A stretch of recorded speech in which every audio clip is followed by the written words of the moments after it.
Ser podcast.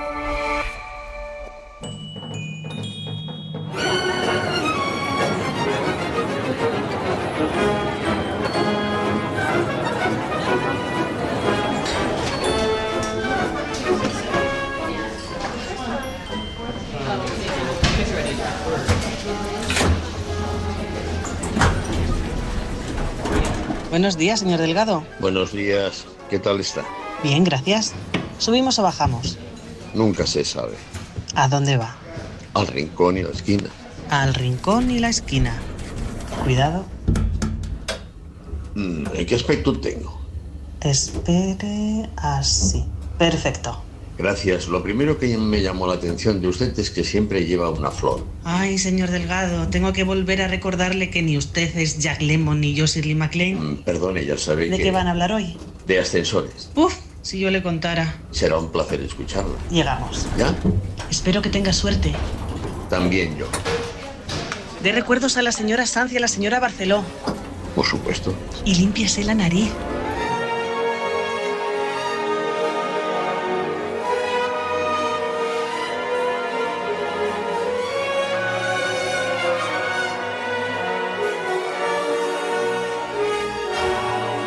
Hoy por hoy Magazine. Ser podcast. Ascensores a la planta 13. Pues aquí, recién llegado, recién salido del ascensor, Manuel Delgado, buenos días. Sí, y siempre con un agobio, porque además si van llenos... Ya, ¿te has limpiado la nariz? No sé a qué... No sabes a qué se refería. No sé, se refería a ir hecho Vale. así como... Vale, Pero lo digo porque hay cámaras, ¿eh? Vale. eso es que si hablas con alguien no te puedes mirar en el espejo. Eso es para lo que verdad, sirve. eso es verdad. Recién llegada de Estados Unidos, donde habrá cogido y luego nos contará algunos ascensores. Marta Sanz, buenos días. Muy buenos días, echándos de menos Ya, por allí. nosotros también. Claro. Buah. Sí, sí, sí. Mira, nos toca hablar de ascensores, como el público y los oyentes habrán reconocido. Manuel, empecemos contigo, que tú has salido del ascensor. Bueno, pues es lo de siempre, de entrar en las definiciones y ver si nos ponemos de acuerdo en acerca de lo que estamos hablando. Un ascensor es un medio de transporte, en este caso vertical, para llevar a cabo traslados más bien cortos entre diferentes niveles de un mismo espacio, que puede ser un edificio, pero también puede ser una montaña. Pero que se entiende que son cortos, es decir, no es lo mismo que un cohete sideral, pero sirve para subir y bajar. Entonces, hay dos formas, bueno, en tanto que es un medio de transporte, lo que ahí se lleva a cabo es un viaje, Sí. que tiene sus accidentes, en efecto, entre los cuales yo creo que todos estaremos de acuerdo en que más angustioso es el quedarte encerrado, aunque también a mí se puede caer el ascensor, pero eso es menos probable. Y luego esto, a la hora de abordarlo, pues propongo que lo hagamos, por una parte, como un lugar de encuentro social breve, pero significativo, pero también como lo que siempre hacemos en este espacio, que es como si fuera una metáfora, porque siempre hablamos de otra cosa. Pues vamos a hablar en los dos sentidos de los ascensores, pero primero le pregunto a Marta, decía, vuelves de Estados Unidos, ¿has cogido muchos ascensores ahí? Creo que todavía estoy en uno, Estás en un ascensor. realidad.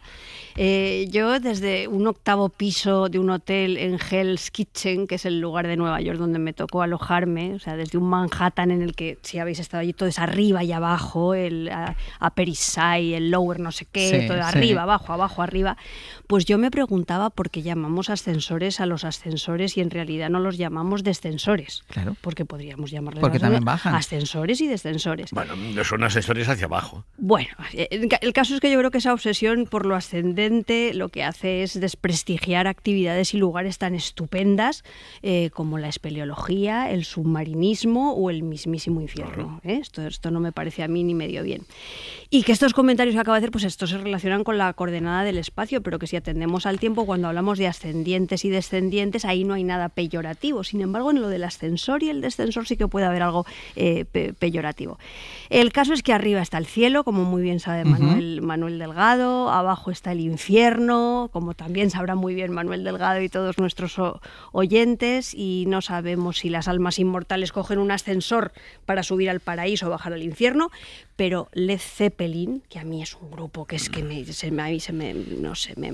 flipa muchísimo, compuso una de las canciones más hermosas del rock, que es Stairway to Heaven, y parece que para subir al cielo lo que se usan son las escaleras. There's a lady who All that glitters is gold, and she's buying a stairway to heaven. When she gets there, she knows if the stores are all closed, with a word she can get what she can.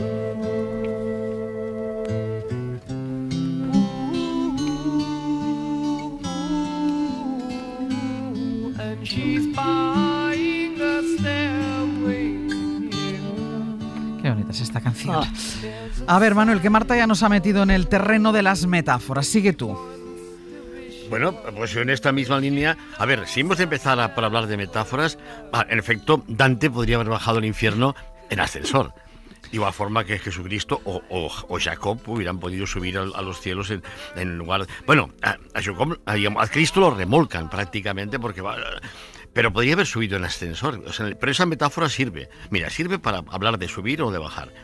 Para subir, por ejemplo, hay una película que no sé si habéis visto, que está en filming, obviamente, y se llama El manantial, que hace el Gary Cooper de Kim Vidor, que habla de los arquitectos. Y habla de un arquitecto que es como si fuera Frank Lloyd Wright, que, al final, bueno, en fin, no importa. Al final de la película es el puto arquitecto que está encima del rascacielos que acaba de construir, que es la leche de vanguardia, y ella, su mujer, la Patricia Neal, que sube en el ascensor de la obra como si ascendiera al cielo.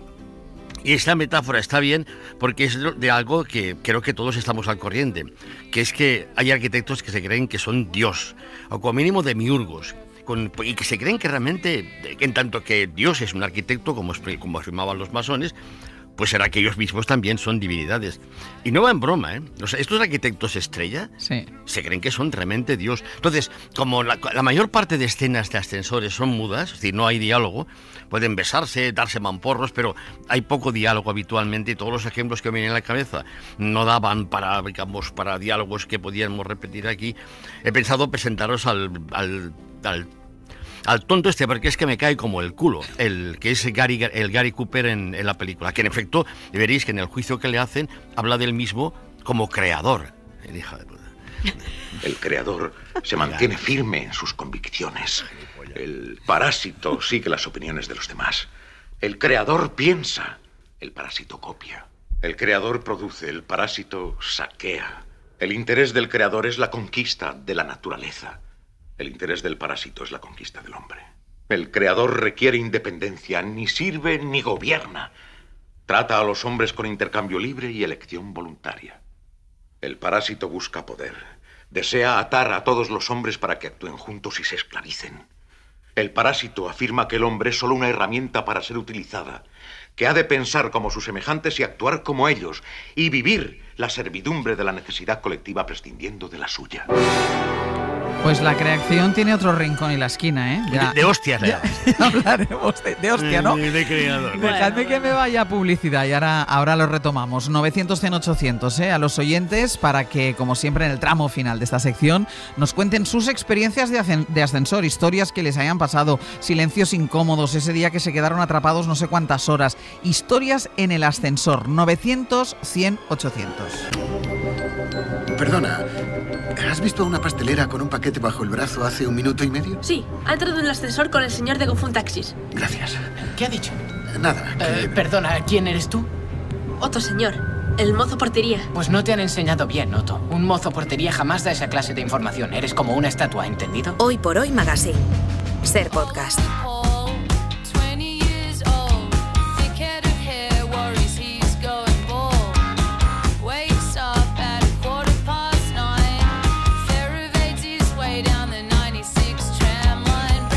Los ascensores, hoy en el rincón y la esquina con Marta Sanz, con Manuel Delgado y con todos ustedes en el 900-100-800, el teléfono, ya saben, al que tienen que llamar para contarnos una historia que haya sucedido en un ascensor. 900-100-800. De todas formas, Marta, yo creo que es fácil imaginar nuestras vidas metidas en un ascensor que sube, baja y que algunas veces se queda atascado. Ahí estamos, sí señora. En cualquier caso, lo que sí que podemos hacer es partir de la base de que lo que está abajo, mal.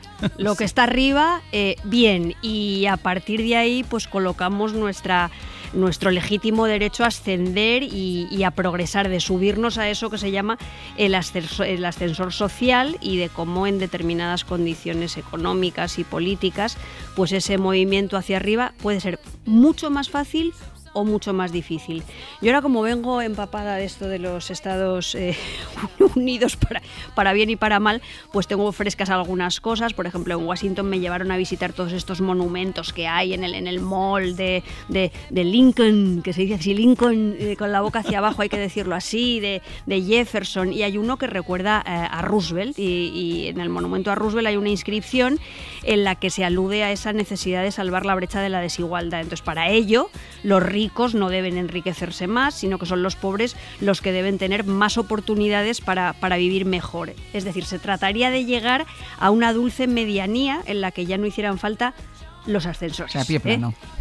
Todo horizontal, Totalmente. no hay... Entonces, es decir, todo lo contrario de esa otra idea del sueño americano basado en la competitividad, la fuerza, el pez grande que se come al chico, que ahora encarnan pues tipos tan no sé cómo decir, tan dulces, tan agradables, tan acogedores, como Trump, Elon Musk, Milei, Ayuso, con su idea de los ricos desacomplejados, que hoy se convierten en el ideal al que aspiran muchos jóvenes, que más que coger el ascensor, como decía Manuel al principio, lo que quieren coger es un cohete, caiga quien caiga, ¿no?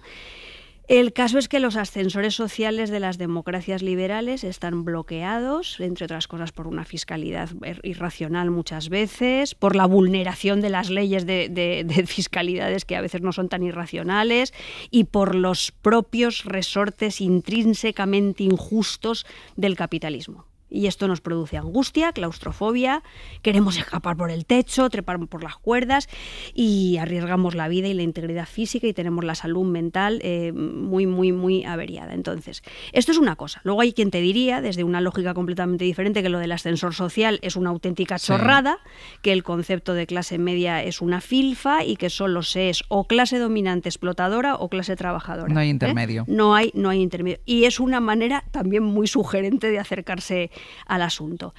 Desde el punto de vista local, pues ¿qué es lo que nos pasa? Que en España, como en muchos otros lugares, por lo visto el ascensor social se ha parado, y hacemos sonar la alarma, porque por lo visto mis abuelos vivieron mejor que mis bisabuelos, mis padres mejor que mis abuelos.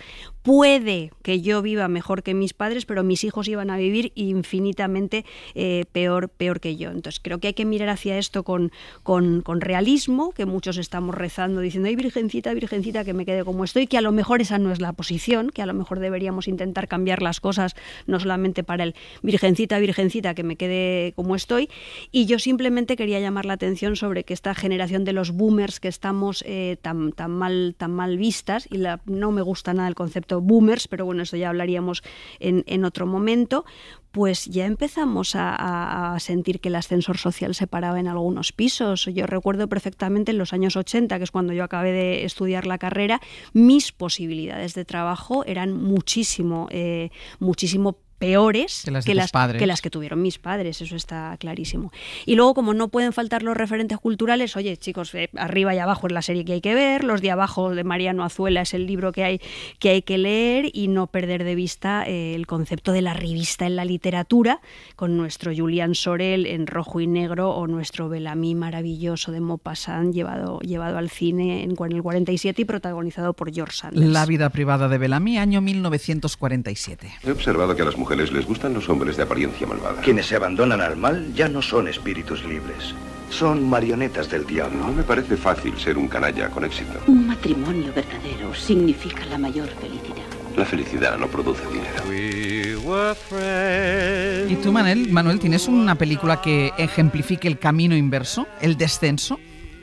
En el corazón del ángel, el Michael Rourke, que es un detective que al final se complica la vida con una cuestión así como de vudú y tal, y que finalmente obtiene un contrato por parte de un individuo inquietante también, que es Robert De Niro, que es el maligno. Entonces, el final de la película es cuando él descubre que su alma ha sido vendida al demonio y lleva a cabo ese viaje en ascensor hacia abajo. A mí me dio mucho miedo esa película. Sí, da mucho miedo. A mí me miedo. gusta. Entonces yo había pensado que podíamos escuchar La voz del maligno, que un día tendríais que entrevistar, porque creo que puede dar muchísimo. Pero si entrevistan Iba a a decir, muchos. yo algunos malignos he entrevistado ya. ¿eh? Maligno. ¿Cuánto lo que...? Sí, maligno, Si entrevistara al de verdad me daría cuenta que lo que yo he entrevistado hasta ahora no son malignos. ¿No? Igual es un buen tío, cuidado, ¿eh? Vale. No tenemos ninguna garantía de que el fondo sea un tío vivaracho. Yo os expliqué el otro día, aquí la película Las brujas de Eastwood, claro. Sí. El fondo es un tío, o sea, ¿qué pasa? Que es que nadie me llama, tú. Bueno, pues es el Robert De Niro que le efecto, pues, ve descubierta, ve desvelada su auténtica naturaleza. Qué terrible es la sabiduría que no aporta beneficios a los sabios, Johnny. Louis Cypher, Lucifer. Hasta tu sombra es una broma de mal gusto. Mefistófeles resulta un nombre kilométrico en Manhattan, Johnny. Solo porque haciéndote pasar por el diablo, conseguiste asustar a un viejo y supersticioso guitarrista, a una bruja y a un viejo que chocheaba. ¿Crees que vas a asustarme? No, porque sé quién soy. Si tuviera patas hendidas y cola en punta de flecha, te convencerías. Y si aparcamos la metáfora y vamos a los ascensores físicos, con esas cabinas pequeñitas de poco más de 1 metro de ancho y de profundidad, tú, Manuel, ¿cómo te llevas con los ascensores? No me gustan nada. Y antes los tomaba lo menos posible. Ahora, como tengo esto del piramidal, pues los tengo que coger más. Pero me da ¿Para un bajar pavor. al estudio de la radio bajas en ascensor? Sí. En otra época incluso hubiera subido caminando, pero es lo que hay, ya está, ¿no? Pero, usted, mi nieto se quedó encerrado 2 veces. Oye, por cierto, hablando del escaler, del tema del ascenso y el descenso social, el tema del ascensor. Oye, yo tengo un trabajo de prestigio, pero te doy mi palabra que yo doy clases en másters que no le podría pagar a mis hijas o a mis nietos. Sí. Esto es lo que hay, tú. Cuando eres pobre, cuando naces pobre, no eres pobre. Bueno, lo que decía del tema este... sí que me dan miedo. Lo que ocurre es que hay miedos que son, digamos, que no Pero has son... empezado a decir que tu nieto se ha quedado encerrado 2 veces. Ah, sí. Oye, sí, y que vinieron a buscar quiero los conocer la bomberos. historia. Sí, no, hombre, que se quedó encerrado, que no sé qué tocaba, pero se quedó encerrado 2 veces casi prácticamente consecutivas. Y en la segunda vinieron los bomberos. Oye, no es solamente que no se angustió, sino que estaba más contento que el bomba de que le sacaron... en serio. Lo que iba a decir es que también hay dimensión biográfica de los ascensores. Cuando yo era jovencito y por mi mala cabeza, que no he perdido del todo, estaba en la cosa de la resistencia antifranquista, había una cosa que daba pavor tremendo, que era de pronto escuchar al ascensor cuando se paraba en tu piso, de noche, de madrugada. Porque éramos 4 vecinos en el Rellano, y no eran vecinos que vinieran de fiesta o fueran a trabajar tan temprano. Si de pronto el ascensor se paraba en tu piso a esa hora, era la policía. Y esa sensación la recoge Raymond en una canción que habla justamente de eso. Habla de la tortura. Cuando crees que ya se acaba, vuelve a empezar. Y especialmente narra ese sentimiento. A veces, una noche, sonará el ascensor y se parará en tu piso y tú y yo tendremos que abrir. Quan creus que ja s'acaba, torna a començar. Pot ser una nit. L'ascensor que sempre puja es pararà al teu pis. I tu i jo haurem d'obrir. I jo i tu, impotents front a la nit, haurem d'obrir. Aquesta vella odiada nit haurem d'obrir i no ho pots dir. Quan creus que ja s'acaba, torna a començar. Quan creus que ja s'acaba... ¿A ti, Marta, te supone algún problema viajar en ascensor?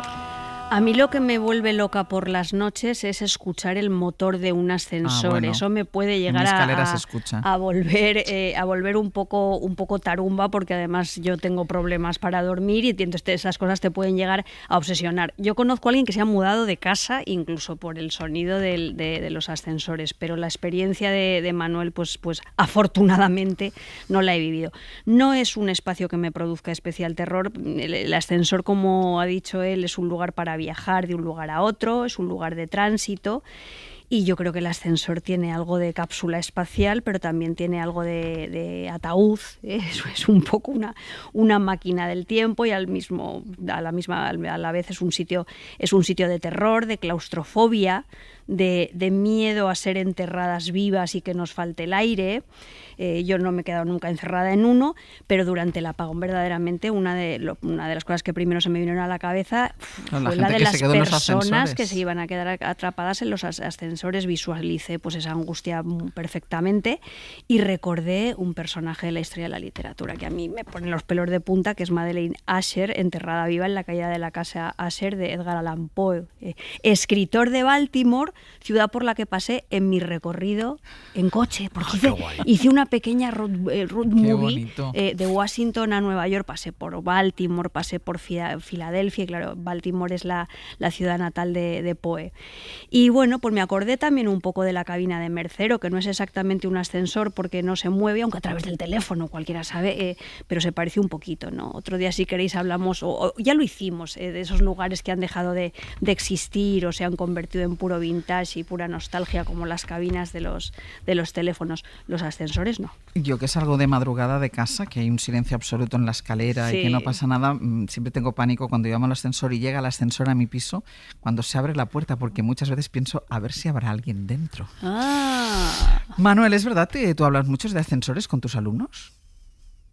Sí, pero antes de pronto se me ha ocurrido que podía ser interesante. Bueno, hay un montón de películas que hablan de ascensores y todo esto. Mi favorita de ascensores no tiene diálogo, pero es buenísima, es esta del, ¿cómo se llama? Esta que hace el Ryan Gosling, el Drive. Drive, exacto. Esa me gusta. Pero hay una que es de terror, que se llama El Ascensor, que es un ascensor maligno, ¿sabes? Una película holandesa del año 83, que hay una escena en que el ascensor maligno, todos los ascensores y los seres malignos juegan, en el fondo son como si fueran niños. Y hay un cierto momento en que juega con una niña, en que son 3 ascensores, y ella va de uno a otro, y cada vez que se abre uno, digamos, y ya se acerca, automáticamente se cierra y se abre otra puerta. Y esto me pasó en la facultad, también con mi nieto, fantástico lo bien que me lo pasó con él, que cuando era pequeño, 3 o 4 años, va y se mete en un ascensor y de pronto el ascensor se cierra y sube. Pero era lo mismo, eran 3 ascensores. Entonces me pasé un buen rato picando, digamos, para que subiera un piso, para que se moviera, y básicamente con la expectativa de que en alguna oportunidad el ascensor que bajara y se abriera fuera de que tuviera premio, es decir, a mi nieto, porque el resto era como las maquinitas de los bares, espera, ascensores que subían y bajaban, y solamente al final apareció mi nieto en uno de ellos cuando le tocó bajar, porque son ascensores inteligentes, que ya por sí es un poco en la línea de esta película de terror. Mira, vamos a escuchar ese fragmento, una de las escenas de la película holandesa El Ascensor, a la que está haciendo referencia Manuel. ¡Qué susto! Esto es un cortocircuito, seguro. ¡Oiga! Nada, la puerta no se abre, supongo que lo arreglarán. El ascensor se ha quedado atascado. Ay, Dios. Está allí parado entre 2 pisos. ¿Qué le pasa? Espera, ¿qué le pasa arriba? No lo sé. No puedo respirar. Pero déjame retroceder nada un momentito para que me contestes por qué hablas de ascensores con tus alumnos. Pero además muchísimo, porque las clases de espacios urbanos es sobre microsociología y les explico que el ascensor permite reconocer un tipo de vida social que se caracteriza porque puede durar menos de un minuto, pero que en cambio es significativa. A ver, un ejemplo que les pongo es que se fijen en la manera como en las películas la gente se distribuye en un ascensor. En la del apartamento misma que aparecía al principio aludida, haciendo a mí el papel de no se sabe bien qué, cosa que me encantó, me divertí, yo creo que es lo mío, pero bueno. Hay otra, por ejemplo, en Con la muerte de los talones, cuando Cary Grant baja con el ascensor, está también su madre, el ascensor está lleno y hay unos malvados, que está claro que son malvados porque tienen cara de malvados, que van a por él y hacen que de pronto, en la tensión que se produce entre la víctima propiciatoria que estaba allí y sus asesinos que estaban a punto de acecharle y la madre les dice algo, que es, no es verdad que ustedes intentan matar a mi hijo, ¿verdad? Eso con toda la gente que al final acaba riendo porque qué ocurrencia la de la madre. ¿Os acordáis de esta escena? Mírala.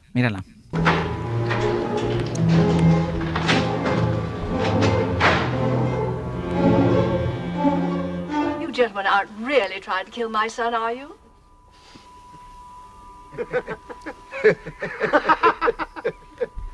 ¿En qué tenemos que fijarnos en esta escena, Manuel?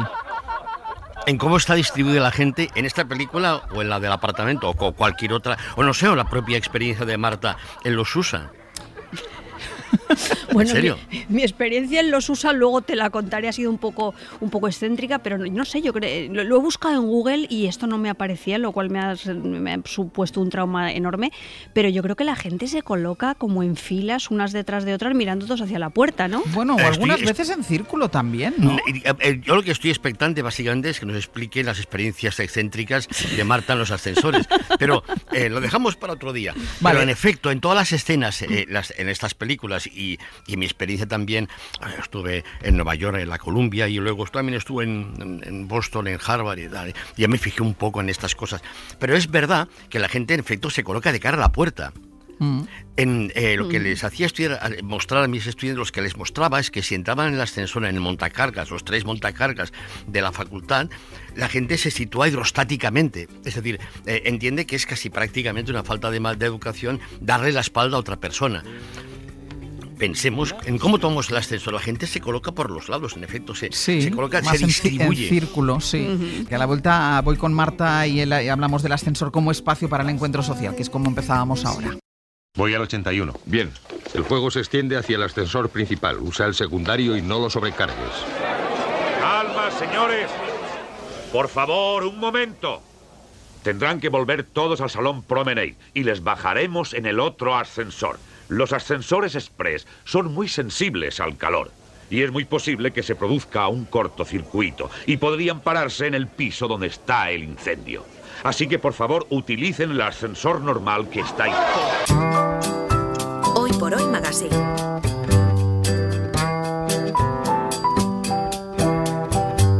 Ser podcast. Entre mi cara y tus ojos. Claro, esto era el Coloso en llamas, que ahora pone en caso de incendio no utilizar el ascensor. Claro. Entonces la gente pretendía bajar en ascensor de un coloso en llamas. Hablábamos del espacio, el ascensor como espacio para el encuentro social, Marta. Bueno, a mí me ponen nerviosa los ascensores en este sentido. Me imagino que como a todo el mundo, las conversaciones que mantenemos allí, cómo nos miramos, qué decimos, qué no decimos. Hola, buenos días, ¿qué tal? Cabeceas simplemente, bajas las cejas o las subes, vete tú a saber, te miras las puntas de los pies. Con los desconocidos puede ser estar incómodo en un ascensor, pero lo malo es cuando no encuentras tema de conversación con las personas conocidas o siempre hablas de lo mismo. Hay incluso personas que se enamoran dentro de un ascensor, como les ocurre a Jack Lemmon y a Shirley MacLaine en El apartamento, que bueno, quiero decir, esta película es verdad lo que dijo aquello de Trueba de que Dios era Billy Wilder, o no creía en Dios, pero creía en Billy Wilder, Billy Wilder, perdón, que Wilder, Billy Wilder, Billy No te quería corregir. Billy Wilder, ya. Te habías dado cuenta, ¿eh? A diferencia de otras, yo no corrijo. Oye, los acentos. Perdona, pero ¿sabes lo que pasa? Es que como vengo de New York, Claro. pues entonces ahora todo es Wilder. No, Billy Wilder. Entonces acordaos de que en El apartamento, pues eso, Jack Lemmon y Shirley MacLaine se enamoran y él es un empleado y ella es la ascensorista del edificio en el que se ubica la empresa para la que él trabaja. Suben y bajan cada día. Pero en realidad el retrato de Wilder es muy, muy, muy agridulce, porque en realidad está hablando todo el rato de bajada, está hablando de perdedores, de cómo los de arriba acaban manejando a los de abajo, creando falsas expectativas respecto a las posibilidades de subir al cielo. O sea, concretamente la señorita Kubelik, Shirley MacLaine, se cree que va a poder tener un futuro con el jefe y es mentira, la está engañando, ¿no? Entonces te cuentan un poco que el cielo para nada es de todos. Es una película bellísima y es precioso cómo Jack Lemmon en un ascensor repleto solo tiene ojos para ella y cómo se crea una burbuja de intimidad elegida dentro de un espacio de intimidad obligatoria. Y en realidad pues también nos muestra que a veces la proximidad física y la intimidad no son exactamente lo mismo. Buenos días, señor Kessel. Buenos días, señorita Robinson. Buenos días, señor Williams. Buenos días, señorita Livingston. Buenos días, señor McKilby. Buenos días, señora Schultz. Buenos días, señor Kirkeby. Buenos días, señor Baxter. Buenos días, señorita Kubelik. Listo, puede subir. Cuidado con las puertas. Despegamos. ¿Qué ha hecho con su pelo? Me ponía nerviosa y me lo he cortado. He hecho mal, ¿verdad? No, le queda muy gracioso. Se ha resfriado, ¿eh? Sí, lamentaría pegárselo. Yo nunca me resfrío. ¿De veras? He estado leyendo una estadística sobre accidentes y enfermedades. El ciudadano neoyorquino entre los 20 y los 50 tiene 2 resfriados y medio por año. Qué gran responsabilidad la mía. ¿Por qué? Porque como yo no me resfrío, para que no fallen las estadísticas, otro infeliz ha de tener 5 resfriados. Ese infeliz soy yo. Qué bueno. Qué buena escena. ¿Algo que te haya ocurrido, Marta, en un ascensor y que nos quieras contar? Bueno, mi casa no tiene ascensor, la casa de mis padres sí que tiene ascensor. En la casa de mis padres yo veo cómo van envejeciendo los vecinos y yo misma veo cómo van cambiando nuestras conversaciones y nuestros estados de ánimo, pero mis experiencias mejores en los ascensores son las de los hoteles, que son variadas y ridículas. Ya sabéis que hay hoteles en los que tú entras por una puerta al ascensor y sales por otra y a veces se te queda cara de imbécil. Hay ascensores donde tienes que pasar la tarjeta así, frotar la tarjeta para dar a tu habitación y nunca la coge la del vecino y acabas en otro lugar. Hay horas punta en los ascensores cuando tienes que bajar a desayunar y todo el mundo va allí con que le suenan las tripas, entonces una aventura. Y le cuento a Manuel, pues que esto estaba interesado. En el último hotel al que fui en Nueva York coincidí con un hombre que bajaba a la calle en camiseta de tirantes y pantalones cortos. Iba el tío muy ahí desahogado y yo llevaba una chupa y una bufandita. Ibas bien abrigadita. Yo iba bien abrigadita, como corresponde. Y no os quiero contar cómo me miró aquel tipo. O sea, me miró, hubo choque cultural, choque térmico evidente, no podíamos escapar de allí y entonces yo allí llegué a la conclusión muy del rincón y la esquina de que en los ascensores se agudizan las contradicciones, como diría Lenin. Absolutamente. ¿Qué te sugiere esta escena de ascensor de Marta? Ese señor en camiseta de tirantes. En primer lugar, debo hacer notar que la ventaja que tienen las casas con jardín, como la de Marta, es que no requieren ascensor. Que yo no tengo casa con jardín, yo vivo en un tercero sin ascensor, chaval. Pues, y luego está, hablando de ascensores, no hemos hablado de los espejos. Sí. Por ejemplo, yo siempre antes de volver a casa, siempre me miro si todavía llevo purpurina. A ver, el tema es que a nivel es una broma, obviamente, pero el tema sociológico es el que creo que merece la pena remarcarse sobre esto que dice del tipo con tirantes. Es decir, a ver, yo cuando veo que está a punto de entrar un vecino que ya ha entrado, doy 3 vueltas a la manzana, básicamente para no encontrarme con él. Pero atención, no porque no sea una persona sociable, sino porque soy una persona muy sociable.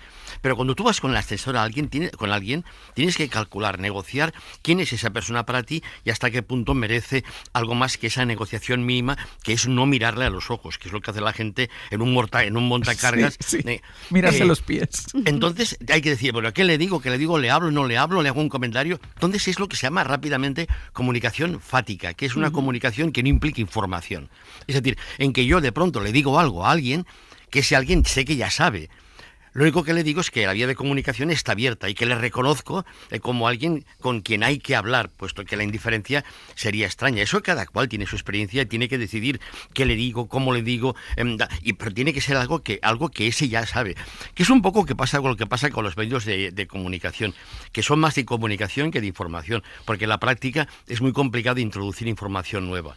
Si introduces información nueva demasiado en un medio de comunicación, te echan.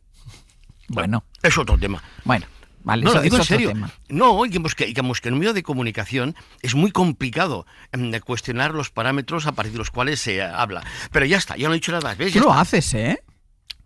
Porque me dejas. Claro, y no te he echado, no te hemos echado todavía. Pero fíjate que colamos la historia como si fuera un programa no informativo. Ah, eso sí, estamos en la parte magazine, Sí, esa es la clave. Vale, yo ya Manuel, cállate, tú quieres seguir la próxima temporada. No, pero sí, seguirá. Seguirá. Siempre, pero yo sé que estamos en un territorio exento. Claro. Aquí hay impunidad. Vale, ¿y esto te llevaba a un sketch de Faimino y Cansado? Sí, y además me servía para enviarle un abrazo a Javier Cansado y decirle, oye, mira, estas cosas o se curan o se cronifican. Sí. Y es lo que todos te hacen revisiones y tal, pero no pasa nada, hombre. Y luego era un sketch genial que se llama Famosos en Acción, que es cuando de pronto Manuel Campo Vidal y Pepe Navarro se encuentran en un ascensor. Pues ¿y de qué crees que hablan? Pues vamos a escucharlo. ¡Cling! Yo voy a quinto. Yo voy al sexto. O sea que yo me bajo antes. Sí. Vaya calor, ¿eh? Está en mercado cada día peor. La crisis. Cling. Bueno, yo me bajo aquí. Vale. ¡Famoso en acción! ¡Famoso en acción! Muy bueno. Es sensacional. Es maravilloso. Vamos a escuchar a algunos oyentes con las historias que nos quieren contar sobre los ascensores. Rafa, desde Valencia, buen día, buenos días. Hola, buenos días. Cuéntanos, Rafa, una historia que te haya pasado en un ascensor. Bueno, mira, os cuento. Yo trabajo en un ministerio, en el Ministerio de Educación concretamente, y entonces iban a pintar un despacho y tenía obras de arte, un cuadro grande, Sí. una obra de arte y tal, y entonces cuando hay que mover un cuadro de esos, viene un experto en obras de arte para decirnos cómo embalarlo, cómo moverlo, con mucho cuidado, claro, no tocarlo, vale mucho dinero.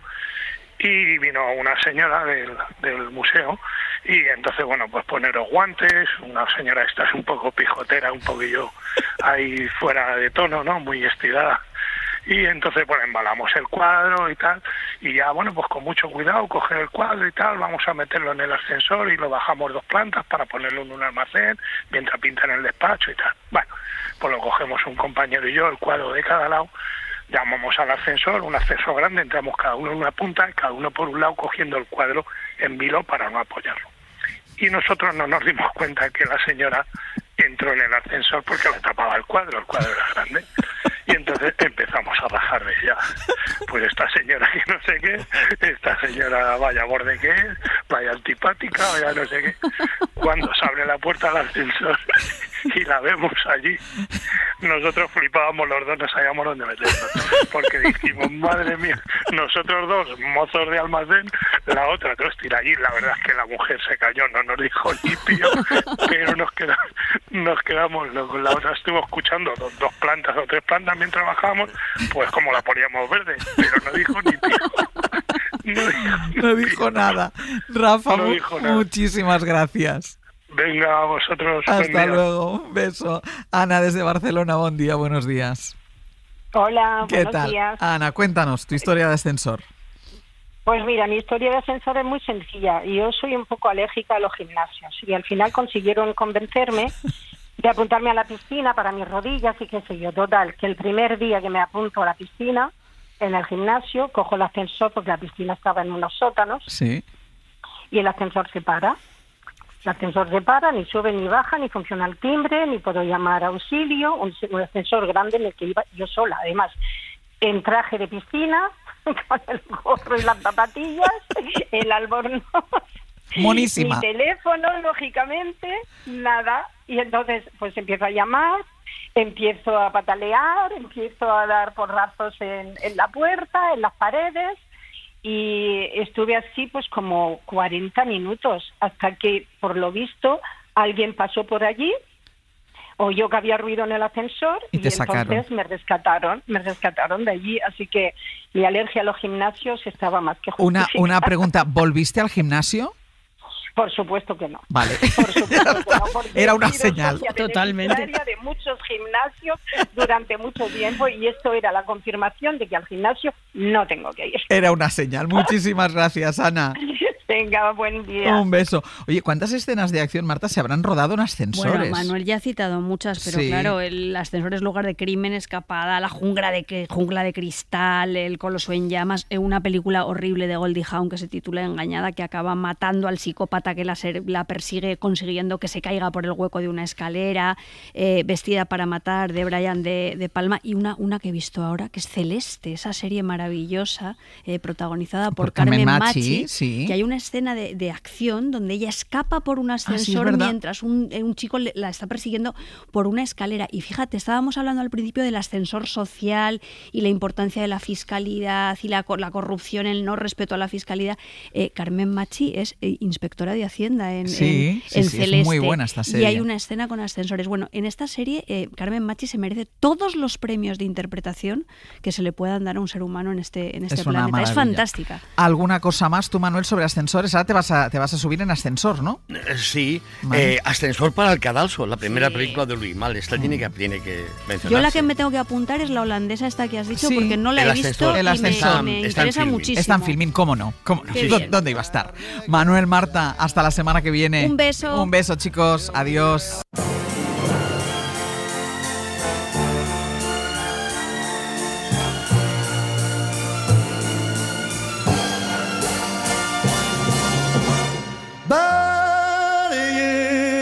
septembre, notre amour d'un été. Pausa en este momento para recordar lo que hemos hecho hasta ahora, lo mucho que hemos contado, todo lo que hemos vivido desde que nos hemos puesto delante del micrófono a las 6 de la mañana. Brian Pérez, buenos días. ¿Qué tal, Ángels? Buenos días. Bueno, una pausa con Charles Aznavour, que no siempre viene bien, ¿no? No está mal. En este equipo somos muy de Charles Aznavour y le pega también Charles Aznavour a Manuel Delgado. Pero mañana ya ha sonado Charles Aznavour. Bueno, pero no tiene por qué sonar las cosas solo una vez. Vale, pueden sonar las veces que haga falta. Charles Aznavour se puede escuchar todo el día. Todo el rato. Desde las 6 en bucle. Venga. Bueno, Charles Aznavour también le pega a Manuel Delgado. ¿Por qué le pega a Manuel Delgado? Hemos estado hasta hace unos minutos hablando con él y con Marta Sanz sobre los ascensores en el rincón y la esquina. Y que nos ha contado, entre otras muchas cosas, las vivencias que le pasan, cómo su nieto en varias ocasiones se ha quedado encerrado en ascensores que no le gustan. Eran 3 ascensores. Entonces me pasé un buen rato picando, básicamente con la expectativa de que en alguna oportunidad el ascensor que bajara y se abriera fuera, de que tuviera premio, es decir, a mi nieto, porque el resto era como las maquinitas de los bares. Se quedó encerrado 2 veces casi prácticamente consecutivas. Lo que no le pase a Manuel, y a los nietos de Manuel no le pasa a nadie. A Manuel, de hecho, el nieto es muy manuelino, que decimos nosotros, porque al nieto le hizo gracia que fueran los bomberos a sacarle del ascensor, que es eso muy no de puede Manuel, ser más es de muy Manuel. de Manuel. Bueno, Charles Aznavour también, que nos puede llevar a las 6 de la mañana, lo comentabas antes que lo hemos escuchado. A las 6 de la mañana hemos vivido también un momento así como de interioridad, en el que hemos hablado de esos momentos en los que la información a veces te persigue y cuando estás buscando una canción para las 6, pues te interrumpen. Voy a hacer una confesión, estaba yo ahí tan feliz escuchando mis canciones que pongo hoy, que saco, tal, entretenido, y ha venido a molestarme la información, la última hora, tal. Es verdad, he de decir que me he acercado al puesto de Sergio ahora hace 10 minutos para decirle, oye, esta última hora tal, a ver cómo lo llamamos y eso. Y he notado una mirada de, déjame, estoy en Spotify. ¿Qué quieres? Bueno, este ha sido el momento, recordar a todos los oyentes que estas canciones maravillosas de apertura de las 6 de la mañana están en una lista. Están en una lista que se llama La Primera de Hoy por Hoy, que está en todas las plataformas para que nadie se las pierda. Y bueno, otro momento, ¿qué pasa? Ha vuelto Sastre, por si alguien no se ha enterado. Ya se han enterado, ¿vale? Se han enterado, yo creo todos. Bueno, ¿qué pasa? Que ha vuelto Sastre y han dejado de llegar a amaneceres. Que no llaman los oyentes desde que ha vuelto Sastre, está picado. Vamos a ver qué está pasando con los amaneceres. Pero mira, no hay amanecer. Ah, bueno, por favor. ¿Qué está pasando, España? Que desde que ha vuelto Sastre no hay amanecer. Porque mientras tú no estabas, había amanecer todos los días. Bueno, y la gente decía, buenos días Ángels, buenos días equipo, y nos contaban sus cositas. Has vuelto tú y nadie llama. Por favor, ¿podría alguien mandar una nota de voz? Claro, es que ahora está picado. Bueno, no para de preguntar cuántas llamadas hemos recibido. Me ha hecho mucha gracia porque él ha pedido que los oyentes manden notas, pero no con amaneceres, solamente por llevar la contraria. Totalmente. Que ha sido muy gracioso. Bueno, pues calma, porque yo ya he echado un ojo al teléfono y hay para meses de amaneceres. Hemos bloqueado la centralita. ¿Qué nos queda todavía por delante? Que veo aquí a Pepe Rubio. Bueno, pues nos queda Pepe Rubio, ya está preparadito para su viaje de ida sobre Ignacio Sánchez Mejías. Sí. Torero, mecenas, presidente del Betis, de la Cruz Roja, pero sobre todo el responsable de que hoy recordemos la generación del 27 como lo que es, una auténtica maravilla de la literatura. ¿Y luego? Y luego Mabel Millán, que con solo 32 años, los mismos que yo, es fiscal y además tiene un Grammy. Yo ni soy fiscal ni tengo Grammy, pero bueno, soy productor de Hoy por Hoy, que no está mal tampoco. No, productor de éxito. De éxito. Vamos, que esto no lo tiene cualquiera. Hasta luego. Hasta ahora.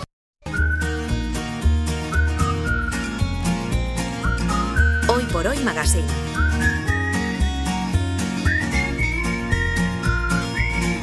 Ser podcast. Fes una foto del terrat que des d'aquí es pot veure Mart. La roba estesa al meu agost, un camp d'espigues i cargols. Esperarem que passi el fred i sota l'arbre parlarem de tot. Miércoles de viajar una vida, miércoles de viaje de ida. Pepe Rubio, hola. Muy buenas, Ángels. Pues verás, hace casi un año, creo, hacíamos el programa de Hoy por Hoy en Manzanares, en Ciudad Real, y allí te regalaron un libro, Ignacio Sánchez Mejías, El hombre de la edad de plata, de Andrés Amorós y Antonio Fernández Torres. No solo lo recuerdo, sino que hace una semana tú me pediste ese libro. Exacto, porque hoy vamos a viajar una de las vidas más intensas e interesantes de la primera mitad del siglo XX en España, la de Ignacio Sánchez Sánchez Mejías, que murió a los 43 años tras una acogida en la Plaza de Toros de Manzanares. A las 5 de la tarde. A las 5 en punto de la tarde, en el mismo lugar donde está ahora nuestra compañera de SER Ciudad Real, Mireia Morollón. Hola, pues me encuentro en la Plaza de Toros de Manzanares, justo delante de la cerámica que recuerda a Ignacio Sánchez Mejías, en la que se pueden leer los versos que le dedicó su gran amigo Federico García Lorca. Que no quiero verla. Dile a la luna que venga. Que no quiero ver la sangre de Ignacio sobre la arena. Manzanares recuerda así la efeméride más triste vivida en este coso taurino que data de principios del siglo pasado. La cornada que Sánchez Mejías recibió de su primer toro, que él mismo eligió por sorteo, aquel 11 de agosto de 1934 y que le costaría la vida. Aquella tarde los relojes se pararon a las 5. A las 5 en punto de la tarde. Y en Manzanares está el archivo Museo de Ignacio Sánchez Mejías. Una casa solariega manchega donde nada más entrar en su patio del lucernario cuelgan 30 relojes. Nos cuenta su directora Gloria Patón. 30 relojes parados a las 5. A las 5 de la tarde. Son las 30 veces que Federico García Lorca menciona las 5 de la tarde en la primera parte del poema de la elegía. Eran las 5 en todos los relojes. A la muerte de Ignacio Sánchez Mejías, Federico García Lorca le dedica el poema Llanto por la muerte de Ignacio Sánchez Mejías. Uno quizás de los poemas cumbres, la gran elegía de la literatura española junto a las coplas de la muerte de su padre, de Jorge Manrique, pero no fue Lorca el único que le lloró y le escribió a su muerte. Luis García Montero y Gloria Patón. Su muerte pues motivó el Verti no verte de Rafael Alberti, motivó un poema sobre la fatalidad de Miguel Hernández, ¿no? Presencia de Ignacio, de Gerardo Diego, es decir, que le escribieron todos, porque si una cosa quizás destaca también de Ignacio Sánchez Mejías es que era muy buen amigo. Para ellos fue un pequeño drama la muerte de Ignacio.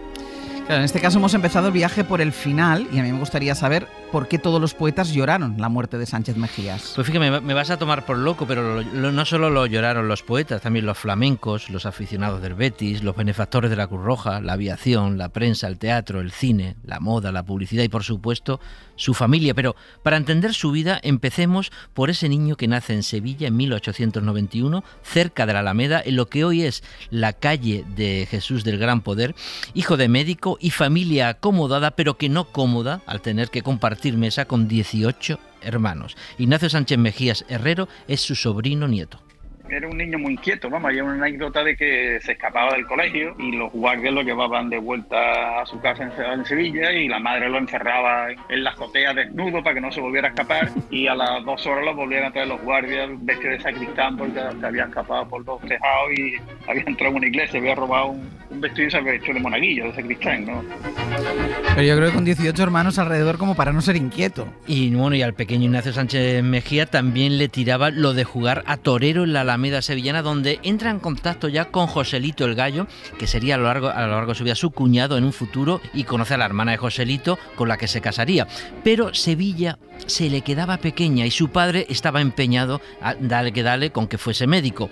Paloma Recasens es nieta de Ignacio e Ignacio Sánchez Mejías Herrero, sobrino nieto. Que tenía un afán de aventura muy grande, ¿no? Por eso, siendo muy jovencito, se escapó de su casa porque su padre no lo dejaba ser torero. Es que en aquel momento los toreros eran como ahora pueden ser los futbolistas. Lo que quería era aprender, salir, conocer. Con 17 años se escapa de polizón en un barco y se va a América. Fue con el Cuco, que después fue cuñado suyo, se casó con una hermana también de Joselito, era primo, y en vez de ir para México, ellos no lo sabían y fue a Nueva York. Lo descubrieron por la travesía, lo hicieron trabajar, pero cuando llegaron a Nueva York lo detuvieron como terrorista, lo encerraron allí y gracias a mi abuelo Aurelio, que pasaba mucho tiempo en México, llevaba los toros de España, los de Miura, como mayoral, y entonces mi abuelo lo rescató y allí empezó su vida taurina. En México entra de lleno en el mundo de los toros Ignacio Sánchez Mejías. En la plaza de Morelia, donde primero hace de banderillero y luego de novillero. Vuelve a España, donde es banderillero con los más grandes, con Belmonte, Rafael el Gallo y sobre todo con el que fue su cuñado Joselito, hasta que en 1919 debuta como matador. Andrés Amorós, el crítico literario y taurino que más conoce y más ha escrito sobre la vida de Ignacio. Ignacio era el heredero, el sucesor, el discípulo de Joselito. Joselito el Gallo era el mejor torero clásico que ha habido. Ignacio sigue por ese camino. pero además le añade dos cosas. Una valentía sin límites y también una cosa que es una arrogancia, una chulería profesional, en el buen sentido de la palabra, en el ruedo. Quería ser el número 1, le iba a la marcha, digámoslo así. Se peleaba con el toro, se peleaba con los compañeros, se peleaba con el público, se peleaba con la prensa. Ese era su temperamento. O sea, se peleaba con todos, Ignacio Sánchez Mejías. Bueno, pero a la vez era el más respetado y querido. Su bronca es porque todo lo quería hacer bien y no solo torear. Su primera profesión alternativa es la de cronista. Hacía crónica social en la prensa e incluso crónica de sus propias faenas. Durante un tiempo se pelea con los periodistas de Sevilla y entonces le dice, sí, pues ahora voy a escribir yo mis crónicas. Y es el único torero en la historia que yo conozca que él torea por la tarde y luego escribe la crónica de su corrida, y es más duro con él de lo que normalmente es el crítico, ¿no? Escribía de todo, hacía de todo. Pero esto es una maravilla, que escribiera sus propias crónicas y fuera duro con él. Sí. Hacía de todo y escribía de todo. Sí, porque era un insatisfecho, siempre quería más, tenía una necesidad constante de crear. Torea, escribe la crónica, pero por las noches en los hoteles y los cafés hacía literatura. Así va dejando por restos de su novela, cuyo título define su personalidad, La amargura del triunfo. En el año 1925, una tarde, torea en la feria de Valladolid. Y a continuación, por la noche, vestido de smoking, lee una novela. Claro, eso ningún torero en la historia lo ha hecho. Bueno, es una novela que se perdió, que yo la encontré entre los papeles de la familia. Se llama La amargura del triunfo. O sea, escribía crónicas, novelas, pero decías antes además que escribía de todo. Hasta poesía, que la acaba de publicar el Archivo Museo de Manzanares, porque él, por respeto a sus amigos poetas, no lo hizo en vida. Pero donde fue un grande de verdad fue en el teatro. Andrés Amorós, Sánchez Mejías Herrero y Luis García Montero. Estrena unas obras de teatro, la gente no se lo creía que las hubiera escrito él primero. Y luego cuando estrena la primera, sin razón, dicen, bueno, eso será pues un sainetillo taurino. Pues no, resulta que es la primera obra de teatro española en la que se advierte la influencia de Freud. Sin razón, que la estrenaron en Madrid Fernando Díaz de Mendoza y María Guerrero. Después estrenó Zaya, también en Santander, que fue el rey. Y después tiene ni más ni menos, que no se estrenó, que bueno, que la hacía con él, con sus hijos, con mi tía Piruja, que hacía de Angelito, mi padre que hacía de demonio, con la balanza. Pues yo creo que se le reconoció con justicia su calidad literaria y que hablaron con simpatía de él pues los poetas del 27 que también se dedicaron al teatro, pues como Federico García Lorca o como Rafael Alberti. Pero y todo esto lo hacía Ignacio Sánchez Mejías a la vez que toreaba. Era un torero que fue número 1, pero iba y volvía. Se retiró en 1922, volvió en el 24, se volvió a retirar en el 27, luego vuelve en el 34. Pero mientras y durante iba haciendo cosas. Gloria Patón e Ignacio Sánchez Mejía Herrero. Presidente del Betis, torero, dramaturgo, periodista, empresario teatral. Promovió el primer aeropuerto de Sevilla, que eran de Zeppelines. Tenemos fotos de él haciendo polo, haciendo boxeo, haciendo automovilismo, haciendo aviación. Él fue el primero que fue a las corridas pilotando su propia avioneta. Fotos haciendo deportes de invierno, jugando al fútbol en la maestranza, pero también fue presidente de la Cruz Roja.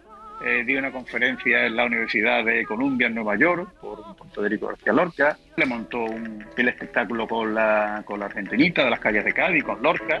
Es una locura lo de Ignacio Sánchez Mejía, porque es que además fue presidente del Betis. Y eso que fue antes, dicen socio del Sevilla, algo hoy inimaginable, impensable. ¿no? Impensable. Alfonso del Castillo, investigador de la historia del Betis, Gloria Patón y Paloma Recasén. Son dos importantes directivos béticos de la época, Juan Alfonseca y Adolfo Cuéllar, los que en mayo de 1928 visitan a Sánchez Mejía en su hacienda de Pinomontano en Sevilla y le ofrecen la posibilidad de presidir el club. Esto se concreta en la Asamblea de Socios del Real Betis Balompié, que se celebra el 25 de mayo, en la que he elegido presidente. Él nunca decía que no, siempre se metía a lo grande. La hija luego comenta en un documental que tenemos aquí, dice: mi padre había fallecido ya hace muchos años y yo he seguido pagando letras del Betis. En el Betis se dejó muchísimo dinero, porque le pagaba los sueldos a los futbolistas, vaya. O sea que... Pagaba los sueldos a los futbolistas, pero ¿a todo esto le quedaba tiempo para la familia? Bueno, fue un padre obsesionado por la educación y la diversión de sus hijos. Su presencia en su finca de Pinomontano en Sevilla, capital, era muy celebrada por los más pequeños, como muestra lo que nos cuenta su nieta, Paloma Recasens. Yo siempre cuento una anécdota que la contaba mi madre, que un año los Reyes Magos le trajeron un caballo, que bueno, no a todo el mundo nos han traído caballos los Reyes Magos, pero hijos de torero, hijos de esto es posible, ¿no? Pero es que a mi madre los Reyes Magos le subieron el caballo a su habitación. Ese era mi abuelo, o sea, no solo hacía lo normal, sino que hacía lo extraordinario, ¿no? Siempre mi abuela también decía, ¿no? Decía, claro, el caballo lo subieron los Reyes Magos, pero lo tuvimos que bajar nosotros por la escalera, ¿no? O sea, lo que pasa es que Sánchez Mejías era un mago de la vida. Sí, en la vida solo tuvo un problema con la familia, no menor, por su relación con la argentinita. Ignacio vivía también mucho tiempo en Madrid con la argentinita, pero la separación de Ignacio de la abuela mami no fue una separación traumática, sino que simplemente pues pasó. La abuela mami era una persona con mucha personalidad, le cerró la puerta al dormitorio con 2 candados y le dijo, tú búscate lo que tú quieras, por aquí no entras más. Y mi abuela tenía en la mesilla de noche una foto de Ignacio. Se habían querido muchísimo, independientemente de jaleos que tuviera.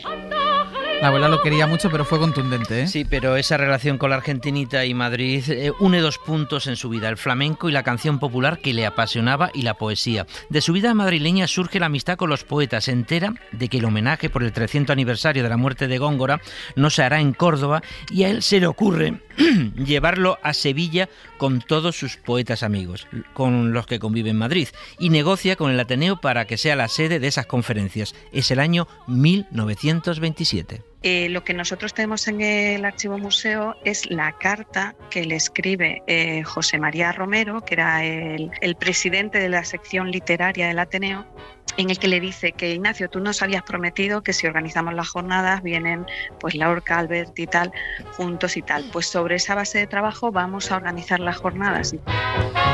O sea, me estás diciendo que detrás de la famosa foto del homenaje a Góngora en el Ateneo de Sevilla, que se considera algo así como el acta fundacional de la generación del 27, ahí está Ignacio Sánchez Mejías. Bueno, fue el mecenas, el que puso la pasta, las ganas, la fiesta y el pegamento. Y ojo, el que está en el centro de la foto. Fue todo al más puro estilo Sánchez Mejías, Andrés Amorós y Luis García Montero. Un grupo de poetas madrileños van a Sevilla en el año 1927 a conmemorar el centenario de don Luis de Góngora. ¿Y por qué van allí? Hay un señor, amigo de ellos, que se llama Ignacio, que les convence, que les invita, que les paga el viaje, que los mete en el tren. Fue el alma del homenaje a Góngora a los 300 años de su muerte en Sevilla, lo que configuró la llamada generación del 27.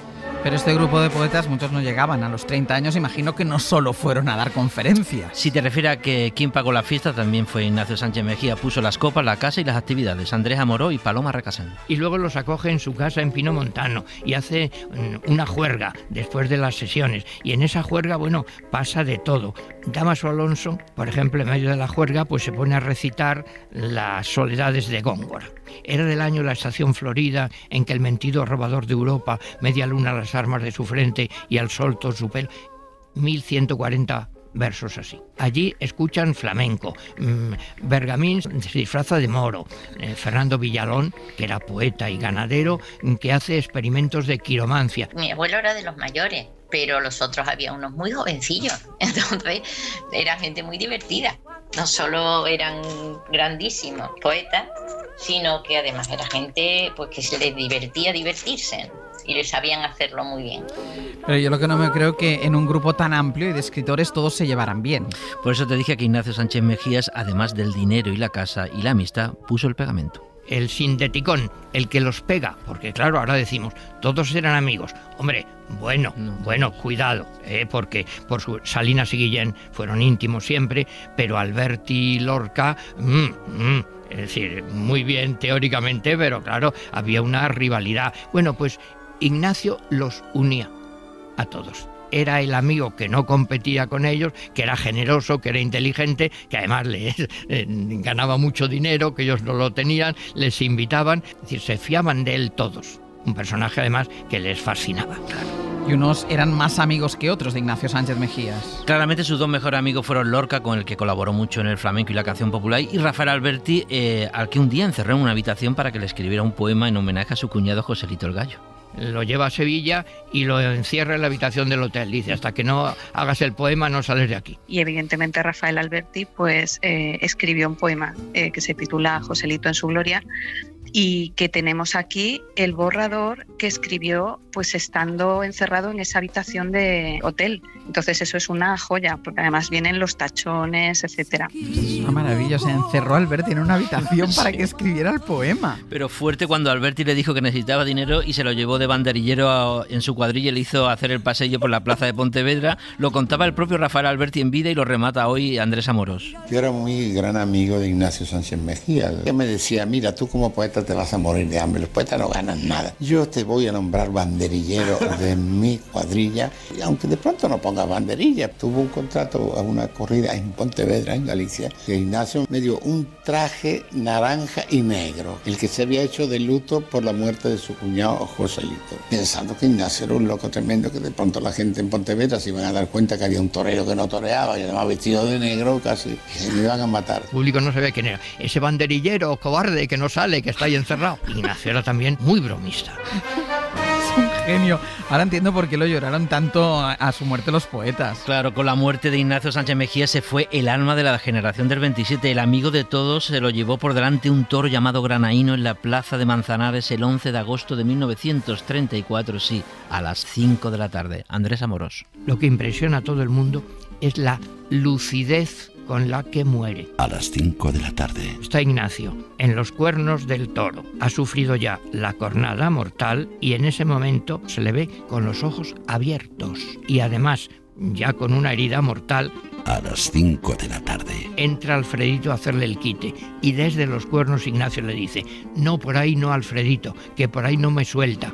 Entra por el otro lado. A las 5 de la tarde. Entonces esa lucidez, esa serenidad para afrontar la muerte, eso es lo que refleja Federico en su poema. A las 5 en punto de la tarde. No habla nada de si toreaba bien con el capote, si ponía banderillas, la muleta. No da detalles de eso. Habla de Ignacio como ser humano. Y eso lo universaliza mucho más, claro. Gracias a Dios, los que leemos el poema de Lorca no nos vamos a poner delante de un toro. Pero todos alguna vez tendremos que afrontar la hora de la verdad. ¡Ay, qué terribles 5 de la tarde! Eran las 5 en todos los relojes. Eran las 5 en sombra de la tarde. Ignacio Sánchez Mejías, el personaje más inabarcable de la cultura española, Pepe. Pues dice Andrés Amorós que si fuesen norteamericanos habrían rodado decenas de películas y series, pero si en España hay alguien interesado, en el Archivo Museo Ignacio Sánchez Mejías de Manzanares, Ciudad Real, pueden encontrar todo lo que se sabe sobre él y también lo que no se sabe. Hasta luego. Hasta luego. Hoy por Hoy Magazine. Ser Podcast.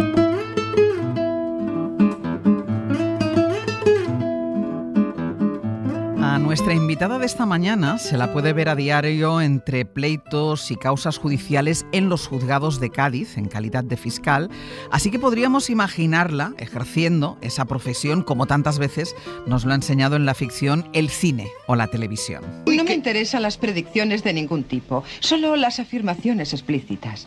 ¿Hizo él alguna afirmación que no fuera verdad? No lo sé. ¿Y quién tomó la decisión final de invertir en esa mina de oro? Yo.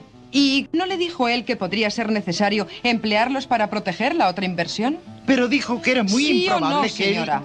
Pero esa es solo una parte de su historia. La otra nos acerca a una excelente relación con la guitarra, una relación en verdad privilegiada. De hecho, está considerada la mejor instrumentista por los Intercontinental Music Awards, celebrados en Los Ángeles el pasado mes de agosto. Ha sido reconocida con el galardón en los Intercontinental Music Awards 2025, celebrado el pasado 24 de agosto en Los Ángeles, California.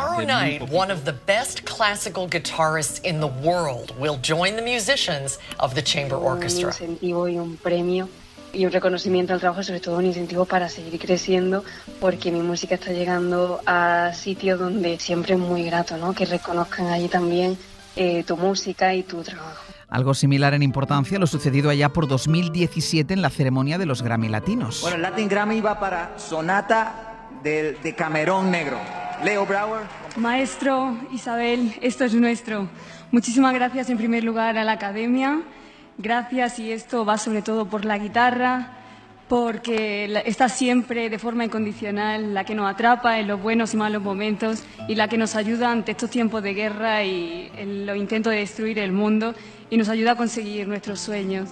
Viva Brouwer, viva la música, viva mi tierra, España. Gracias a todos. Muchas gracias. Cuando lo ganó a la mejor composición clásica contemporánea por la interpretación de la obra del cubano Leo Brouwer.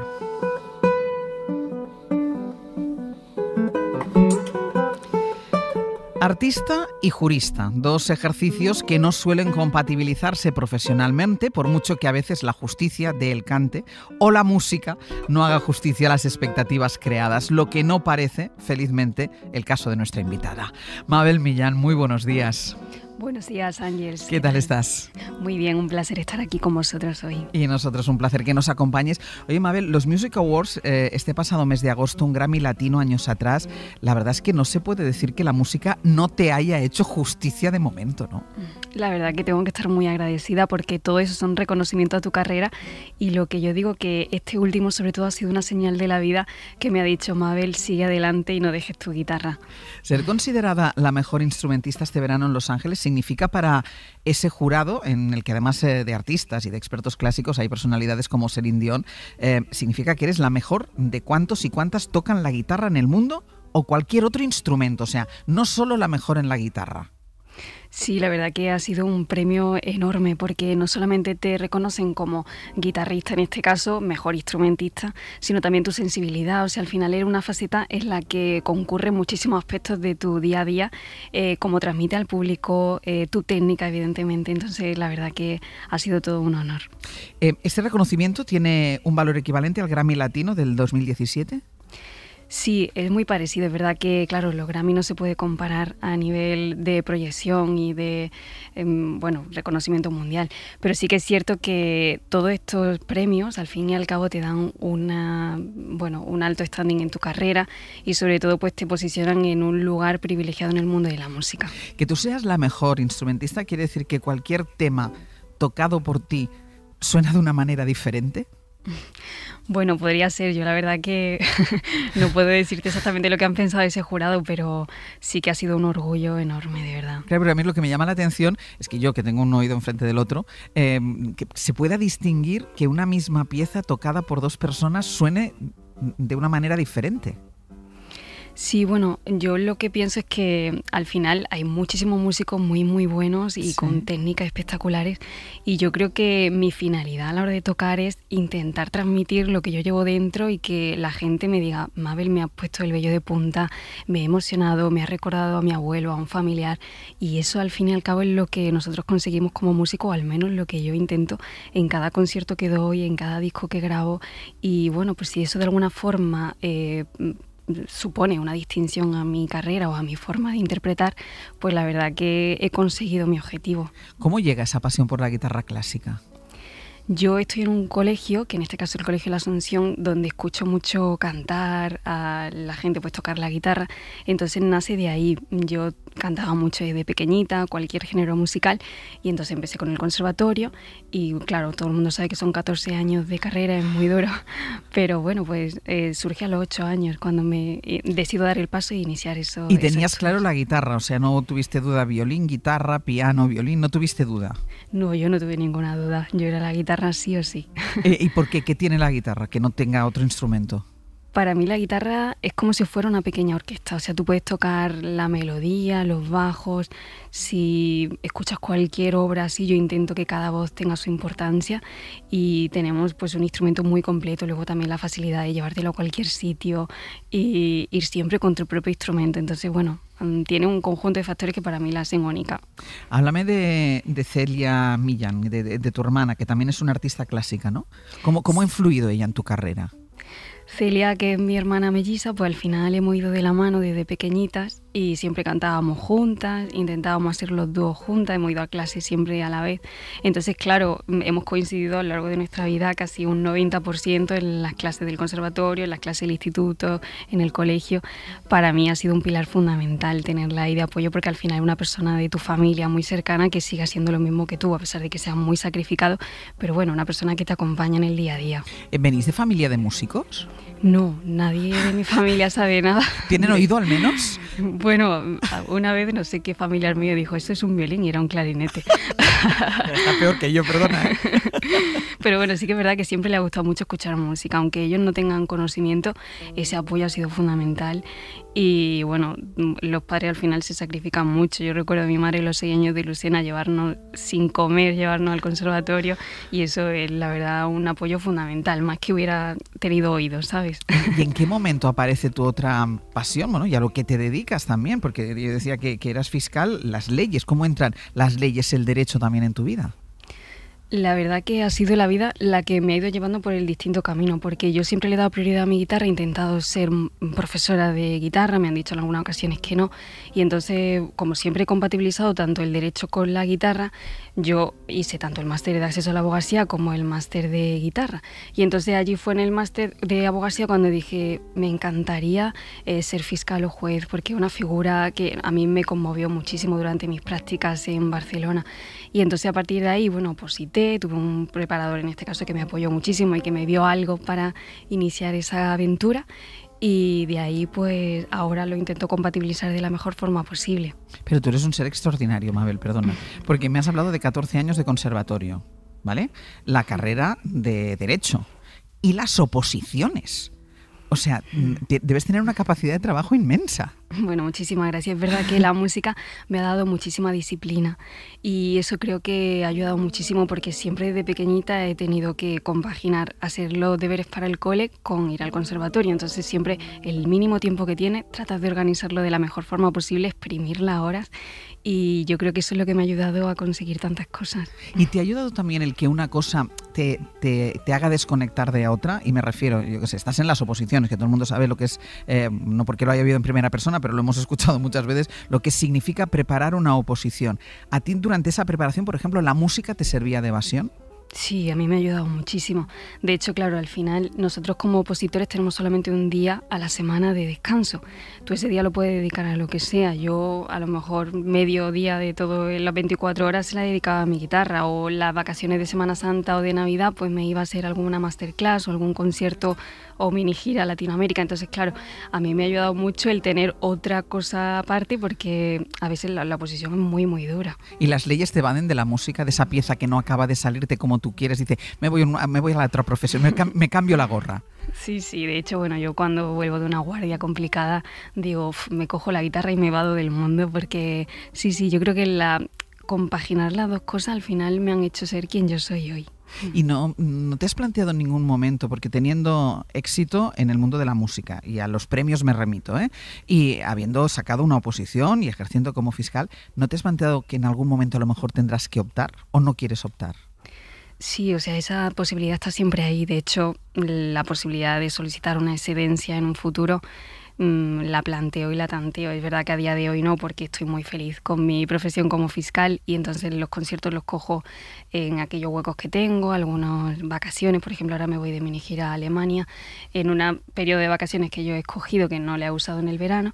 Pero bueno, es verdad que hay muchos festivales que me piden mucho que vaya, y al final necesito tener como varios meses libres para poder decir que sí a todo lo que me gustaría. Entonces esa posibilidad está ahí y no la descarto. Y dentro de la profesión, porque a nosotros nos llamó muchísimo la atención cuando conocimos tu historia, claro, nosotros tenemos como en el imaginario del mundo judicial, y más ahora, que la justicia está tanto en la primera línea de todas las noticias, nuestro imaginario vemos la justicia de otra manera. Nos llamó la atención que hubiera alguien que fuera la mejor instrumentista del mundo y que además fuera fiscal. ¿A ti en la profesión te ven como un bicho raro? Bueno, no sé si bicho raro, siempre me dicen especial y espero que sea así y no como alguien extraño. Pero sí que es verdad que cada vez que voy a una fiscalía nueva, todo el mundo sabe de mí. Es como que no tengo mucha privacidad, ¿no? Siempre soy la fiscal del Grammy. Pero... La fiscal del Grammy. Sí, o vas al juicio, ¿no? Y estás allí y dicen, ¿por qué no te traes la guitarra? Que aquí tenemos que amansar a todos estos delincuentes que vienen a que nos digan la verdad. Entonces, bueno, no sé, espero que sea algo bueno. Bueno, tal como está el mundo judicial y el político ahora mismo, yo creo que te daría para una buena composición, para una buena banda sonora, ¿eh? Sí, totalmente. Porque tú te has planteado componer tus propias obras, si es que no lo estás haciendo ya. Yo componer no lo he hecho nunca. Es verdad que ahora mismo lo que me estoy dedicando es adaptar obras que me gustan mucho del pop, del rock, obras que conocemos todos y que escuchamos muchísimo en el día a día en la radio, adaptarlas a mi guitarra, porque es lo que más me llena y es lo que me gustaría a mí escuchar, pues si estoy trabajando, si estoy estudiando alguna cosa. Pero la composición es verdad que es una carrera muy dura. Y de momento no me he atrevido a... De momentos no descarto, porque tu capacidad seguro que tienes. Bueno, muchas gracias. Hablamos de grandes músicos clásicos que tú haces tus versiones, pero tú tienes debilidad absoluta por alguien que es mucho más contemporáneo, mucho más cercano a tu tiempo, que es Manuel Carrasco. ¿Qué te seduce de la música de Manuel Carrasco? A mí Manuel Carrasco siempre me ha llamado mucho la atención porque ha mantenido su mismo estilo musical desde que empezó su carrera. Y eso es algo que los músicos hoy en día pues se dejan un poco llevar por el boom, por las modas, y eso a mí me ha llevado mucho, aparte de su calidad humana y de su, artista, su voz que tiene y todo, ¿no? Entonces la verdad que me ha impresionado siempre mucho desde pequeñita. ¿Le conoces personalmente? No he tenido el placer de conocerlo. Mira que no me puedo creer esto. El día de, en el evento de los Grammy, mira que coincidí con mucha gente, ¿no? Alejandro Sanz, Maluma, J Balvin, Leiva, pero él no estaba allí y la verdad que me encantaría ver si algún día coincidimos. Vamos, pero seguro que vais a coincidir, pero seguro, si no, haremos, Mabel, para que coincidáis, no te preocupes. Oye, tú has sido fiscal en Cataluña, ahora estás en la provincia de... ¿Tú de dónde eres? Yo soy de Córdoba, de Montilla, Córdoba. De Montilla. Ahora estás ejerciendo en Cádiz. ¿A ti te preocupa el actual estado de la justicia en nuestro país? Un poco la visión que hay de la justicia o lo mucho que se habla de la justicia mayoritariamente para mal en nuestro país. Hombre, es evidente que todos los titulares hoy en día pues siempre hay alguna noticia sobre justicia, ¿no? Y da un poco de respeto a la situación, pero yo confío desde mi punto de vista y sin meterme en ninguna ideología política ni nada, pero confío en que los procedimientos sigan su curso, se respeten todas las garantías judiciales que existen y que realmente quien deba enjuiciar todos esos casos que hoy en día están pues procesados, imputados, investigados, pues realmente se haga justicia realmente y se consiga averiguar la verdad. Y bueno, es una pena la verdad la situación, que haya tanta gente que opine, que se posicione de un lado y de otro, pero yo creo que debemos dejar a esa persona, en este caso pues el Supremo casi siempre, que es el que va a enjuiciar a todas esas autoridades, y que valoren todos los elementos que tienen para poder llegar a esa conclusión. Y no te preocupa, porque ahora estoy hablando contigo, tú eres fiscal y estamos teniendo una conversación cercana, una conversación normal, natural. ¿No te preocupa que a veces la ciudadanía tiene la sensación o la idea de la justicia como algo muy alejado? Sí, me preocupa. O sea, que si os conocen, sois otra cosa. Sí, de hecho, en el día a día, cualquiera que pudiera ver nuestro trabajo, lo que tratamos siempre es de velar por esa víctima, para que se repare, para que se indemnice, para que se condene al culpable, se absuelva al inocente. O sea, esa es nuestra mayor finalidad en nuestro día a día, y lo que tratamos es siempre de verdad de intentar que la seguridad ciudadana y que los ciudadanos pues tengan ese resarcimiento y pues una justicia real.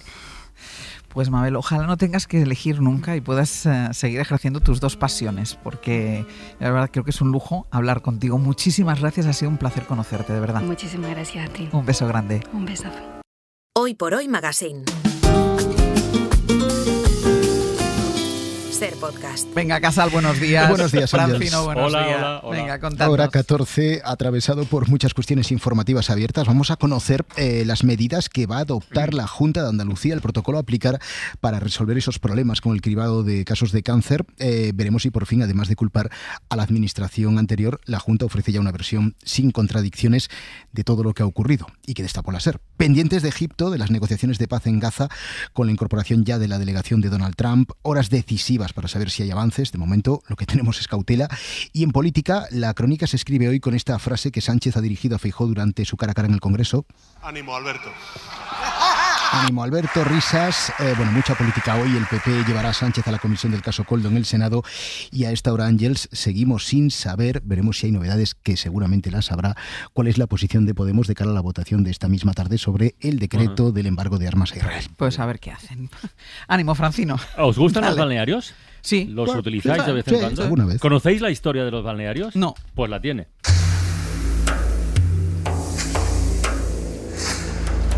Muchos balnearios lo han sido durante muchísimo tiempo. Es uno de esos fenómenos que son tremendamente duraderos, ¿no? Así como hay otros elementos, las religiones, los templos. Es un fragmento de paganos, Balneario Manager. Es el podcast de la nueva temporada de La Historia es Ayer que hoy presentamos en el Club de la Escucha. Muy, muy interesante, de verdad. Esto es solo el comienzo. Vale. Pero hay balnearios que llevan siglos y siglos en las manos de la misma familia. O sea, en Japón, por ejemplo, hay cosas muy curiosas. Ah, o sea, más allá de España. Sí, sí, Vale, más allá vale, de vale. España. Sí, sí, Vale, balnearios del mundo unidos. Y hoy en Todo por la Radio, ya sabes que esta temporada Luis Piedrahita inventa palabras para describir situaciones a las que no hay una definición fijada y él las inventa. Pero claro, inventar tiene peligros, tiene riesgos. Necesito luz en la noche. Inventa la electricidad. Necesito calor. Inventa la manta y las combina. Necesito más calor. Inventa la manta eléctrica. Y a veces la caga. Necesito descansar. Inventa la silla. Necesito descansar más. Inventa la silla eléctrica. Peligro, peligro, peligro. Hoy Piedrahita con otros muchos más en Todo por la Radio también. Hala, Pues ya nos está. escuchamos. Venga. Hasta luego. Adiós.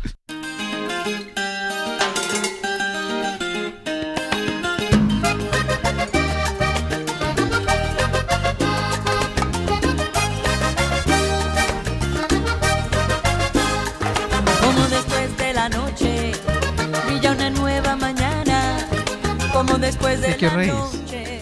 De la canción. Claro. Ah, vale. Porque esta canción, en el Abriendo Puertas, Cerrando Heridas, siempre que te montas en un ascensor y dice Abriendo Puertas, la cantas. ¿Ah, sí? Es así. Hombre, claro. Y hoy Yo, el desde sueño luego, no. sería Es que yo bajar sí, en el siempre. ascensor con Gloria Estefan, que está en el edificio. No, es que ¿quién se la ha encontrado en el ascensor Claro, porque hoy? está hoy Gloria Fernando Estefan Bayo se ha aquí encontrado a Gloria Estefan en el las ascensor. cadenas Que la musicales cante ella. haciendo también Vale. promo. Qué sueño. que Claro, la yo cante quiero bajar con ella. ella en el ascensor. ¿Pero en serio qué pensáis en esta canción? Siempre, sistemáticamente, Todo el desde hace mundo, muchos años. Todo el mundo abriendo puertas y tú dices, Abriendo puertas. y Por tú dentro, dices cerrando cerrando heridas en el ascensor. Cerrando heridas. Bueno, yo cantar no, pero Pasa lo también digo. en los autobuses. Pues algunos disculpadme, autobuses también lo ¿Sastre hacen. tú? Yo creo que... Dame la razón, porque me estabas mirando muy raro también. No, no sé, igual sí que... Depende de cómo tenga el cuerpo. Pero es que no hay ascensores que digan cerrando Sí, hombre, puertas. no, abriendo También cerrando puertas. puertas. Claro, sí, sí. Hombre, que los hay. el de esta casa. Claro, No, este. ¿Este dice? ¿Perdona? Sí. Claro. El ascensor de todos los días que cogemos todos los días. Claro, que tú cojas uno secreto. Dice abriendo puertas. Y bajando. Abriendo Cerrando puertas. y No abriendo siempre puertas. lo dice. Gracias, Brian. Hay No días siempre que lo no quiere dice. decir que no lo Es haga. que A igual, mí el ascensor no me habla. es que igual la persona que está dentro del ascensor diciendo abriendo puertas entra más tarde que No, nosotros. que igual a eso esa puede hora no se ser. ha despertado. Eso puede ser, eso puede ser. Venga, ¿qué pasa con los ascensores? Que ya hemos dedicado el rincón y la esquina a los ascensores. Se le hemos dedicado al rincón y la esquina, pero es verdad que es un tema que siempre te saca pues anécdotas de la vida. Y yo es verdad que el ascensor para mí en mi vida ha sido una cosa importantísima, porque en mi casa teníamos un ascensor en Pamplona que medía 1 metro de ancho por 2 de largo. Se paraba siempre. O sea, yo me he quedado colgado en el ascensor de mi casa muchas veces. Era un ascensor que si tú ibas con prisa a un sitio de tengo que llegar, no te montabas en ese ascensor. O sea, bajabas andando porque sabías que podía pasar. O sea, mi madre nos ha contado cuentos a mi hermana y a mí parados en el ascensor. O sea, era como lo típico. Y el año pasado cambiaron el ascensor después de... Y ha 20 perdido la años de- magia. Y ahora es un ascensor normal. Es un ascensor normal, Sí, ya no te puedes que quedar funciona encerrado. siempre. ¿Alguna historia más de ascensores? Yo Eva tengo, tiene historia- varias. yo tengo historias de ascensores, pero yo que cojo muchos teléfonos en este programa, no me hubiera cogido la llamada, pero os la cuento, ¿vale? Bueno, yo tuve un enamoramiento social de esto con 8 años, que vienen unos amigos de tus padres a casa y te caen tan bien que quieres que vengan siempre, ¿no? Entonces yo no quería que se fueran, nos lo habíamos pasado fenomenal y me habían disfrazado, me habían pintado la cara, me habían puesto una sábana, llevaba una pinta de mamarracha absurda, pero les quise tanto en ese momento que les acompañé en el ascensor, y cuando se fueron la magia se acabó porque entraron otros vecinos que me miraron con total ¿Y esta niña de desprecio dónde que- sale? ¿De dónde sale esta niña descalza y mal vestida? Y es uno de los momentos de mayor vergüenza que he pasado en mi vida. Vale. ¿Alguno más? Yo he empatizado mucho con Manuel Delgado cuando ha contado lo del nieto. Sí. Porque a mí me ha pasado y le preguntaba, por ejemplo, a Sebe si le había pasado con sus hijos. Perder y a un tal, niño en el ascensor. Que el niño, que en mi caso la niña, muy pequeña, se montó en el ascensor antes que yo, de un edificio muy alto y tiqui tiqui, a ver dónde acaba. Y yo, ¡no te muevas, no salgas! Un turibús en la Riviera. Hoy por hoy. Cachos de amor por las aceras. Y un segundo que se ha ido en el primer vagón. Último compás, Ana, y nos vamos. Sí, vamos a seguir en el ascensor, porque claro, acabo de acordarme de la anécdota que ha contado Rafa, un oyente desde Valencia, que ha llamado al Rincón y a la Esquina. Manuel y Marta estaban contando también sus anécdotas, sus vivencias en ascensores, y Rafa nos ha llevado al Ministerio de Educación, donde él trabajaba, cuando pasó esto. Iban a pintar un despacho y tenía obras de arte, un cuadro grande, y vino una señora del museo, y entonces, bueno, pues poneros guantes, una señora esta es un poco pijotera, un poquillo ahí fuera de tono, ¿no? Muy estirada. Llamamos al ascensor, un ascensor grande, entramos cada uno en una punta, cada uno por un lado cogiendo el cuadro, y nosotros no nos dimos cuenta que la señora entró en el ascensor porque le tapaba el cuadro, y entonces empezamos a rajar de ella. Esta señora, vaya borde que es, vaya antipática, vaya no sé qué. Cuando se abre la puerta del ascensor y la vemos allí, nosotros flipábamos los dos, no sabíamos dónde meternos, pero no dijo ni pico. Todos con Rafa. Es que nos hemos sentido Rafa todos. Todos con el equipo de Rafa. Que mañana volvemos a partir de las 6. Pongan el despertador.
Hoy por hoy.